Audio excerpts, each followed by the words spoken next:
ഫാൻസിന് വേണ്ടിയിട്ട് ക്രിയേറ്റ് ചെയ്തിരിക്കുന്ന സിനിമ എന്നുള്ള രീതിയിലാണ് ഗ്രേറ്റസ്റ്റ് ഓഫ് ഓൾ ടൈം എന്ന് പറഞ്ഞ സിനിമയെ പറ്റിയിട്ട് ഇതിൻ്റെ ഡയറക്ടറും പ്രൊഡ്യൂസറും പറഞ്ഞിട്ടുണ്ടായിരുന്നത്. ആസ് എ വിജയ് ഫാൻ എന്നുള്ള നിലയ്ക്ക് എനിക്ക് ഈ ഒരു സിനിമയിൽ ഏറ്റവും ഇഷ്ടമായിട്ടുള്ളത് തളപതി എന്ന് തുടങ്ങുന്ന ആ ഒരു ടൈറ്റിൽ കാർഡാണ്. അതും ബാക്ക്ഗ്രൗണ്ട് സ്കോർ ആരുടെ? അനിരുദ്ധിൻ്റെ. ഇതിൻ്റെ ബാക്ക്ഗ്രൗണ്ട് സ്കോർ മ്യൂസിക് ചെയ്തിരിക്കുന്നത് യുവശങ്കർ രാജ. കൂടുതൽ ഞാൻ അതിനെ പറ്റിയിട്ടൊന്നും പറയുന്നില്ല.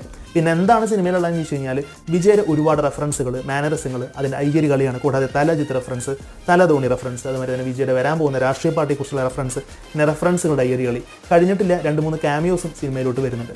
ഇത്രയ്ക്ക് ഉണ്ടായിട്ട് പോലും ഒരു തരത്തിലും നമ്മളെ ഇംപ്രസ് ചെയ്യിപ്പിക്കാനോ അല്ലെങ്കിൽ നമ്മൾ ഹുക്ക് ചെയ്യിപ്പിക്കാനോ അല്ലെങ്കിൽ വാവ് ഫാക്ടർ കൊണ്ടുവരാനോ സിനിമയ്ക്ക് സാധിച്ചിട്ടില്ല എന്നുള്ളത് സിനിമയുടെ വൻ പരാജയം തന്നെയായിട്ട് പറയേണ്ടി വരും.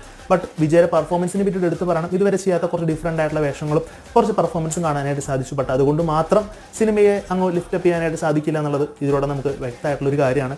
അപ്പോൾ എന്നെ സംബന്ധിച്ചിടത്തോളം എനിക്കൊരു ആവറേജ് മാത്രമാണ് ഈ ഒരു സിനിമ സമ്മാനിച്ചിട്ടുണ്ടായിരുന്നത്. സാധാരണ വിജയ പടങ്ങൾ 2 പ്രാവശ്യം തിയേറ്ററിൽ പോയിട്ട് കാണാറുണ്ട്. ബട്ട് അത് രണ്ടാമത്തെ പ്രാവശ്യം എന്ന് പറയാൻ പോലും എനിക്ക് പറ്റുന്നില്ല. അപ്പോൾ നിങ്ങൾ ഈ ഒരു സിനിമ കണ്ടിട്ടുള്ളവരാണെന്ന്